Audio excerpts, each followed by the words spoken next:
ড্ৰাগছৰ ঘাটিলৈ পৰিণত হৈছে চামগুৰিৰ বিভিন্ন অঞ্চল। চামগুৰিৰ বাজিয়া গাঁৱৰ ৰাইজে খেদি খেদি কৰায়ত্ব কৰে এটা ড্ৰাগছ বিক্ৰেতা। ড্ৰাগছৰ ঘাটিলৈ পৰিণত হোৱা গাঁওখনৰ পৰা ড্ৰাগছ নিৰ্মূল কৰাৰ বাবে ওলাই আহিছে পুৰুষ মহিলা। ভগামূৰত হেৰইনসহ এজন যুৱকক কৰায়ত্ব কৰি গতাই দিয়ে চামগুৰি আৰক্ষীক। কৰায়ত্ব কৰা যুৱকজনৰ নাম হৈছে আছাদুল হক।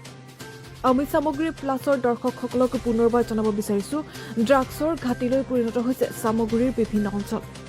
চামগুৰিৰ বাজিয়া গাঁৱৰ ৰাইজে খেদি খেদি কৰায়ত্ব কৰে এটা ড্ৰাগছ বিক্ৰেতাক। ড্ৰাগছৰ ঘাটিত পৰিণত হোৱা গাঁওখনৰ পৰা ড্ৰাগছ নিৰ্মূল কৰাৰ বাবে ওলাই আহিছে পুৰুষ মহিলা। ভগামূৰত হেৰইনসহ এজন যুৱকক কৰায়ত্ব কৰি গতাই দিয়ে চামগুৰি আৰক্ষীক। কৰায়ত্ব কৰা যুৱকজনৰ নাম হৈছে আছাদুল হক। গাঁওখনৰ নামটো কি আছিলে? আমাৰ বাজিয়া গাঁও। আপোনালোকে অতি নিশাই ড্ৰাগছৰ বিৰুদ্ধে অভিযান চলাইছে।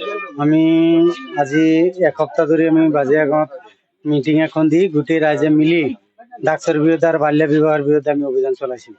আৰু ধৰিছে নেকি? আৰু আজি এই আমাৰ আপোনাৰ 9 নম্বৰ ৱাৰ্ডৰ এই ল'ৰাটোৱে কি নাম এইটো ল'ৰাটো আছাদুল ইছলামে মানে ড্ৰাগ বিক্ৰী কৰিছে।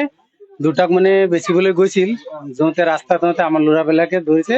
ধৰাৰ পিছত তাৰপিছত যিটো ল'ৰা নিব আহিছিল এই দুটা পলাইছে আৰু তাৰ হাতত দুটা টেমা লৈ ধৰা পইচা এটা পেলাই দিছে, এটা তাৰ হাততে পোৱা হৈছে। ই মানে বেচে। কিমান দিনৰ পৰা বিক্ৰী কৰিছে কৈছে নে?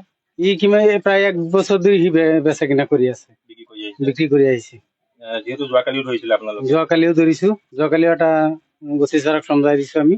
আপোনালোকে ভাবে নে এনেকে যদি অভিযান চলাই থাকে গাঁওখনৰ পৰা ড্ৰাগছ নিৰ্মূল হ'ব?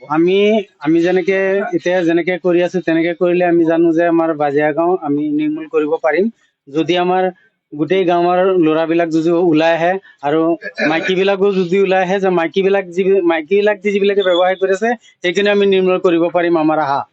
কিন্তু ল'ৰাবিলাক যদি আমাৰ এনেকে ওলাই আহে তেতিয়া আমাৰ বাজিয়া গাঁও মুক্ত হ'ব, ড্ৰাগছ মুক্ত হ'ব। ড্ৰাগছ মুক্ত বিচাৰে বাজিয়া গাঁও? আমি বাজিয়া গাঁও ড্ৰাগছ মুক্ত বিচাৰো।